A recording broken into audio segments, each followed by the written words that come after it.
আসসালামু আলাইকুম এভরিওয়ান, আশা করি তোমরা সকলেই অনেক ভালো রয়েছো। চলো আজকের ভিডিওতে সংবিধান থেকে কিছু বিষয় জেনে নেই।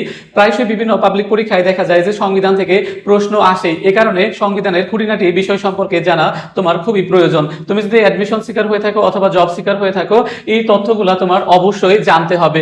প্রায়শই বিভিন্ন পাবলিক পরীক্ষায় আসতে দেখা যায় যে গণপ্রজাতন্ত্রী বাংলাদেশের সংবিধান গণপরিষদে কত তারিখে গৃহীত হয়, অথবা দেখো যে সংবিধান গণপরিষদে কত তারিখে তোমার উত্থাপন করা হয়, অথবা এই বাংলাদেশের সংবিধান কত তারিখে কার্যকর হয়। এই প্রশ্নগুলো প্রায়শই বিভিন্ন পাবলিক পরীক্ষায় আসতে দেখা যায়। আজকের ভিডিওতে এই তিনটা তথ্য নিয়ে আলোচনা করব। ভিডিওটি মনোযোগ সহকারে দেখো, অবশ্যই অনেক উপকৃত হবে। মনে রাখবে যে গণপ্রজাতন্ত্রী বাংলাদেশের সংবিধান গণপরিষদে উত্থাপিত হয় দেখো যে 12 অক্টোবর 1972 সালে। তাহলে গণপ্রজাতন্ত্রী বাংলাদেশের সংবিধান গণপরিষদে উত্থাপিত হয় কত তারিখ?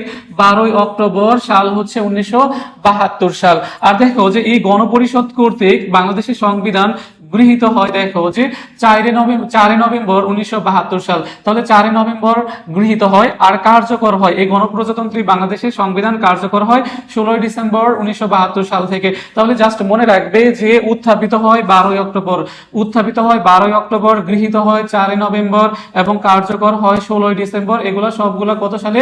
1972 সালে। তাহলে জাস্ট মনে রাখো যে গণপ্রজাতন্ত্রী বাংলাদেশের সংবিধান গণপরিষদে উত্থাপিত হয়েছিল 12 অক্টোবর। গণপরিষদ কর্তৃক বাংলাদেশের সংবিধান গৃহীত হয়েছিল 4 নভেম্বর এবং গণপ্রজাতন্ত্রী বাংলাদেশ এর সংবিধান কার্যকর হয়েছিল 16 ডিসেম্বর। এগুলো সবগুলাই 1972 সালে। আশা করি তোমরা সকলেই বুঝতে পেরেছো, এবং পাবলিক পরীক্ষায় এখান থেকে প্রশ্ন ফেস করলে অবশ্যই আজকের ভিডিওটি দেখার পর আর তোমার ভুল হবে না।